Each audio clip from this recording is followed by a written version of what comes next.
เอ่อมื้อนี้เพิ่นปรับขึ้นราคาน้ำมันอีกพี่น้องเอ้ยรู้สึกว่าเป็นราคาใหม่เนาะราคาใหม่กระส่วนนี่จะขึ้นอยู่42,390กีบเนาะส่วนแอดสั่งธรรมดาก็40,540กีบแต่ว่าแอดสั่งพิเศษยังอยู่ในราคาเก่า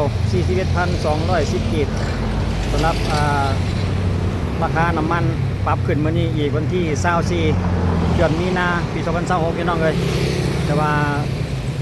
ข้าพเจ้าก็ยังบ่ทันได้แน่ใจ เดี๋ยวจะออกไปสำรวจเบิ่งแต่ละปั๊มในช่วงระหว่างที่ว่าเพิ่นปรับขึ้นราคาน้ำมันนี่ปั๊มน้ำมันก็จะเปิดเป็นปกติบ่หั่นนะอยู่ในขอบเขตบ้านน้องงอนเฮานี่ก็จะมีอยู่ประมาณ5-6ปั๊มน้ำกัน เดี๋ยวคลิปวิดีโอนี้ข้าพเจ้าจะลองไปเลาะเบิ่งแต่ละปั๊มในช่วงตอนเช้าเนาะประมาณ8:30นในเวลานี้ว่าราคาน้ำมันจะเปิดปรับขึ้นแบบจีนแล้วปั๊มจะเปิดหลายหน่อยซ้ำใดหั่นนะอีกทีหนึ่งเดี๋ยวเรามาเริ่มต้นอยู่ที่ปั๊มบ้านท่าสว่างเขตทางงอนพี่น้องดูจุดนี้โอ้มีเลยพี่น้องเปิดอยู่อาจจะมีทั้ง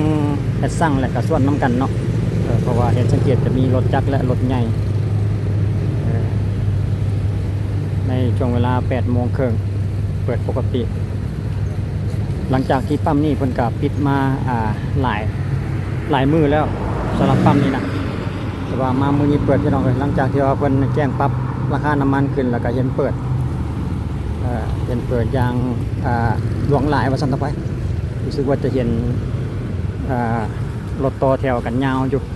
เป็นปกติถ้าว่าปั๊มได้เปิดแล้วก็จะแถวยาวอยู่ประมาณนี้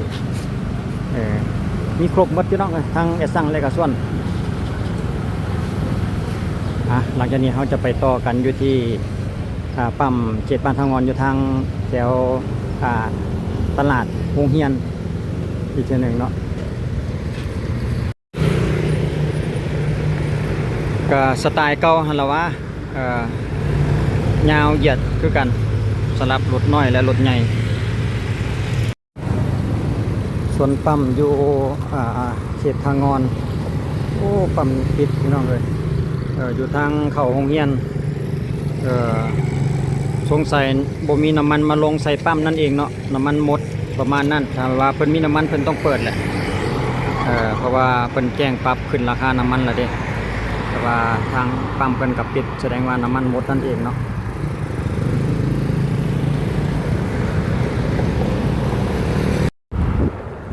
เปิดให้บ่เนาะปั๊มซับเจริญนี่โอ้ตัวเปลี่ยนจางปางกันละโอ้บ่เปิดพี่น้องเอ้ยปิดธรรมดาปั๊มนี่เขตบ้านนาพี่น้องเขตบ้านนาทางงอนนี่จะบ่ค่อยพลาดนะปั๊มนี่โอ้ปิดจนได้เนาะบ่แน่ใจคิดว่าน้ำมันหมดเพิ่นติดป้ายบอกว่าน้ำมันหมดนั่นเองแสดงว่าบ่ทันได้มีน้ำมันมาลงปั๊มคือกันกับปั๊มทางเทิงโอ้ปิดไป2ปั๊มแล้วพี่น้องเลยเป็นจังได๋ระบาดนี่น้ำมันขา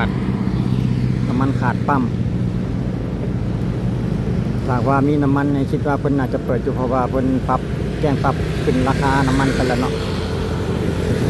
เดี๋ยวไปเบิ่งอีกปั๊มที่4บัดนี้ผ่านมาแล้ว3ปั๊มเนาะจะเปิดอยู่แต่ปั๊มเดียวปิดไป2มาเบิ่งปั๊มที่4อีกทีหนึ่งก่อนดูกับเขตบ้านนาคือกันสำหรับจุดนี้รถมีBRTมาเรียนเขตทางงอนสวยว่ะสุดยอดเลยแต่ว่าฟรีบ่ล่ะ ฟรีหรือว่าเก็บเงินบ่โอ้มื้อหน้าต้องได้เอาข้อมูลกับพี่น้องเลยกินเห็นรถBRTมาติดป้ายทางงอนสำหรับปั๊มนี้ก็บ่แน่ใจสงสัยกำลังรอเวลาเปิดปั๊มเห็นรถจักรมาต่อแถวกันอยู่เดี๋ยวเบิ่งกันแป๊บหนึ่งอยู่เขตบ้านนาทางงอนพี่น้องปั๊มที่4รถจักรกำลังมารอมาจอดเรียนแถวท่าแล้วแสดงว่าปั๊มเราสิเปิดอยู่ ถ้าว่าเพิ่นมาจอดรอแบบนี้แสดงว่าปั๊มจะเปิดต่างแต่ว่าอาจจะรอเวลาเออรอเวลาเปิดนั่นเองเพิ่นอยากเปิดสวยหน่อยหนึงเนาะตอนนี้ก็โอ้9 โมงยังแล้วเด้ตอนนี้ก็ได้ทางบ้านเจ้าได้พี่น้องเลยเป็นคือบ้านคอยบ่สถานการณ์ของน้ำมันแบบนี้นี่นะทางว่าอยู่ทางบ้านใดเมืองใดประเทศใดเป็นจังไดก็สามารถคอมเมนต์เราสู่กันฟังได้นี่เด้อพี่น้องเลยว่าสถานการณ์ของน้ำมันนี่อยู่ทางบ้านเจ้าเป็นคือทางบ้านเฮาบ่ประมาณนี้นะก็สามารถคอมเมนต์แล้วก็เราสู่กันฟังได้นี่สำหรับอยู่บ้านเฮาสปปลาวจังซี่แหละพี่น้องเลยขนาดเพิ่นบ่ทันได้เปิดเด้แต่ว่าต้องได้เอารถมาจอดต่อแถวประมาณนี้ได้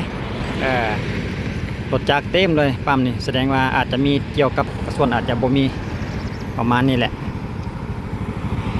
เดี๋ยวเราจะไปต่อกันอีก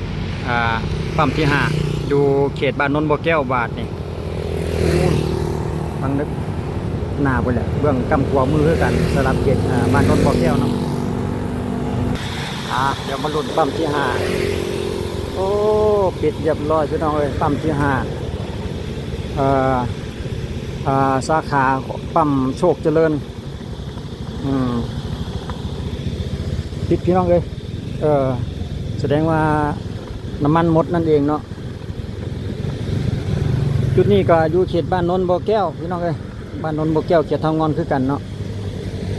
ปกติก็เพิ่นจะเปิดตลอดเด้แสดงว่าบ่มีน้ำมันมาลงปั๊มคือกัน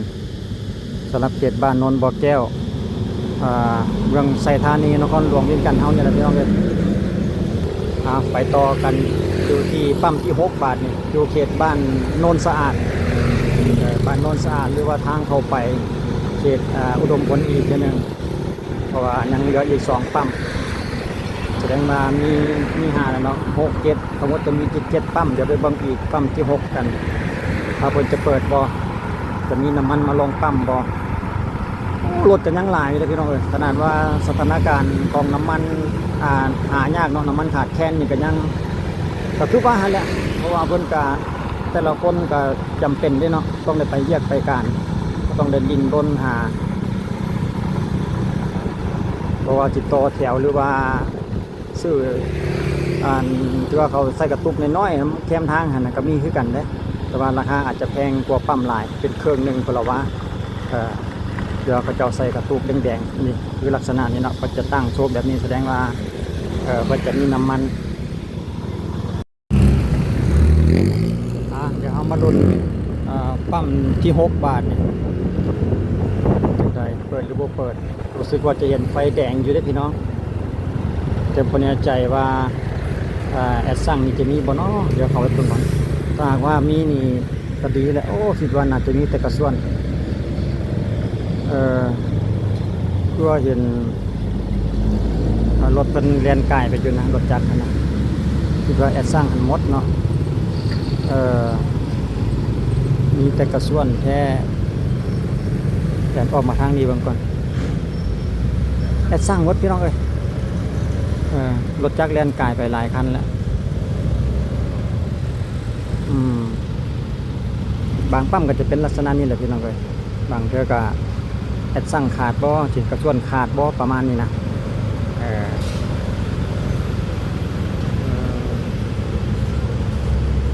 จะสร้างเวทวาน้อยเวทแท้เพิ่นว่าตอนสวย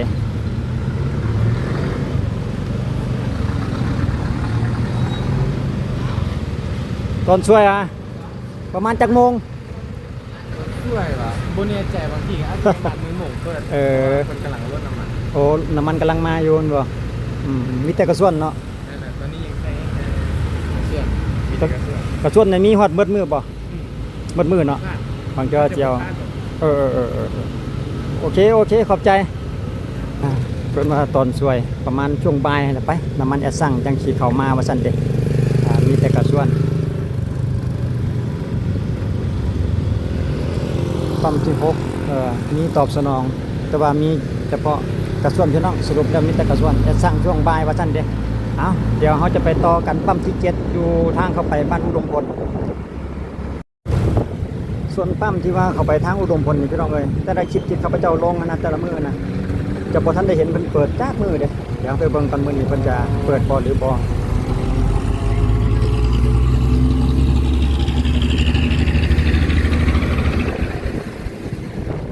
ปั๊มนี่ล่ะปั๊มที่มีโตเอ่อโตสร้างนี่แหละปิดคือเก่าอาจจะมีปัญหาเรื่องงบประมาณที่ว่านำเข้ามามั้งปิดพี่น้องเอ้ย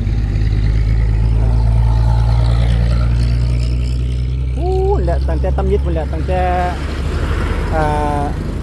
สมัยที่ว่าเจอผลกระทบจากวิกฤตเรื่องสงครามหนึ่งกิจตั้งน้ำมันจะปิดตั้งแต่พุ่นมาเลยสลับปั๊มนี่ก็จะมีเพียงประมาณเท่านี้มากวันนี้พี่น้องเอ้ยเพราะว่าเมื่อได้7ปั๊มน้ำกันที่ข้าพเจ้าสำรวจและก็อัปเดตในช่วงวันที่24เดือนมีนาปี2026เราสู่กันฟังพี่น้องเอ้ยสถานการณ์ของน้ำมันอยู่สปป.ลาวเฮามาในปัจจุบันก็อยู่ในระดับนี้แหละดังที่ข้าพเจ้าสำรวจเรื่องราคาหรือว่าการต่อแถวต่อคิวบางปั๊มกับมาหน่อยบางปั๊มกับมาหลายแบบนี้นะแล้วก็บางชนิดกับมีบางชนิดกับบ่มีประมาณนั้นแต่ละปั๊มเนาะมีปั๊มปิดปั๊มเปิดไปเป็นเรื่องปกติในช่วงสถานการณ์ของน้ำมันขาดแคลนผลกระทบมาจากภัยสงครามอยู่ทางตะวันออกกลางพี่น้องเอ้ยยังบ่มีท่าทีว่าสิลดละเด้เรื่องสงครามนี่นะรู้สึกว่าจะได้ยินข่าวว่าเพิ่นยังตอบโต้กันไปมาอยู่กับมิสติพี่น้องเอ้ยเพราะว่าคิดว่าอาจจะใช้เวลาอีกหลายมื้อหรือว่าอาจจะเป็นเดือนก็เป็นไปได้เรื่องของสงครามนี่บ่มีใครตอบได้อยู่ทางบ้านเจ้าเด้เป็นจังได๋สำหรับน้ำมันเนาะขอบใจอีกทีนึงสำหรับ FC เพราะว่าจะเป็นภายในประเทศลาวเฮาหรือต่างประเทศหรือว่าฝั่งไทยหรือทางอเมริกาทางสหรัฐสถานการณ์ของน้ำมันทางบ้านเจ้าได้เป็นจังได๋ก็คอมเมนต์เราสู่กันฟังในก็ดีพี่น้องเอ้ยคือดังสปป.ลาวบ่เนาะได้ต่อแถวหรือว่าขาดแคลนคือฝั่งลาวบ่ประมาณนี้นะบ้านเจ้าบ้านข่อยสมเทียมเราสู่กันฟังเอาสำหรับคลิปนี้ขอบใจสบายดี